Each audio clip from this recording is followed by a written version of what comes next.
प्रियंका गांधी और राहुल गांधी पर निशाना साधकर फंस गई हैं बीजेपी की महिला नेता स्मृति ईरानी। गांधी परिवार पर बोलना स्मृति ईरानी को पड़ गया भारी। गांधी परिवार के खिलाफ बोलकर बुरी फंसी स्मृति ईरानी का एक बड़ा खुलासा कांग्रेस पार्टी ने कर दिया। कांग्रेस ने खोल दिया स्मृति और मोदी के रिश्तों का राज। क्या अहमियत थी भारतीय जनता पार्टी में स्मृति ईरानी की, इस बात का सच अब सामने आ गया है।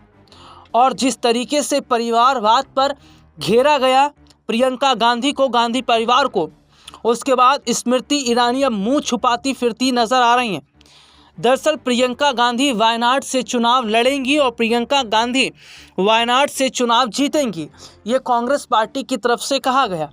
प्रियंका गांधी ने जैसे ही वायनाड से पर्चा भरा और उनके पर्चा भरने के बाद खबरें सामने आने लगी कि वायनाड से प्रियंका की जीत तय है, तो स्मृति ईरानी ने गांधी परिवार को घेर लिया। स्मृति ईरानी ने कहा कि गांधी परिवार के लोग वही सीट तय करते हैं जहां से उनकी जीत तय है। इसके बाद कांग्रेस के सभी नेता बिलबिला उठे। कांग्रेस पार्टी प्रवक्ता सुप्रिया सुलेत ने कहा, अगर मैंने मुंह खोला तो स्मृति ईरानी को मुंह छुपाने की जगह नहीं मिलेगी। किस हैसियत से भारतीय जनता पार्टी में स्मृति ईरानी अभी तक रहती आई हैं, ये सबको पता है। उन्होंने कहा कि मोदी जी की मेहरबानी स्मृति ईरानी पर किस तरीके से रही है, ये हमसे छुपा नहीं है। उन्होंने सीधे तौर पर कहा कि शर्म तो स्मृति ईरानी को आनी चाहिए कि उन्होंने अमेठी की जनता के लिए कोई काम नहीं किया, केवल गांधी परिवार के खिलाफ ही बोलती रही और अमेठी की जनता ने उन्हें लात मारकर अमेठी से बाहर का रास्ता दिखाया।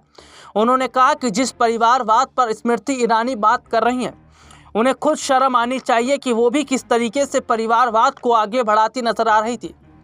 उनकी बेटी जॉयस ईरानी और उनके पति को लेकर जो खबरें सामने आई थी वो किसी से छुपी नहीं है। हालांकि ये भी देखने को मिला कि स्मृति ईरानी का एक ही मकसद था, केवल गांधी परिवार को घेरना। इसके अलावा किसी भी मुद्दे पर स्मृति ईरानी ने अपने कार्यकाल में बात नहीं की। अमेठी की जनता के साथ भी उन्होंने खेलने का काम किया। उन्होंने कहा, मोदी जी की मेहरबानी की वजह से स्मृति ईरानी को मंत्रालय मिला हुआ था, लेकिन अमेठी से हारने के बाद स्मृति ईरानी का वर्चस्व भारतीय जनता पार्टी ने खत्म कर दिया और मोदी जी, शाह और नड्डा को ऐसा लगने लगा स्मृति उनके किसी काम की नहीं है। उन्होंने कहा कि गांधी परिवार पर निशाना साधने से पहले स्मृति ईरानी को ये खुद सोचना चाहिए कि आज भारतीय जनता पार्टी में उनकी क्या हालत है और क्या हैसियत उनकी अब रह गई है। जो दूसरों पर कीचड़ उछालते हैं उन्हें खुद अपने दाग के बारे में पता होना चाहिए। कांग्रेस ने कहा कि स्मृति ईरानी का आज मानसिक संतुलन खराब हो गया है, इसी वजह से वो बड़बोले बयान दे रही हैं।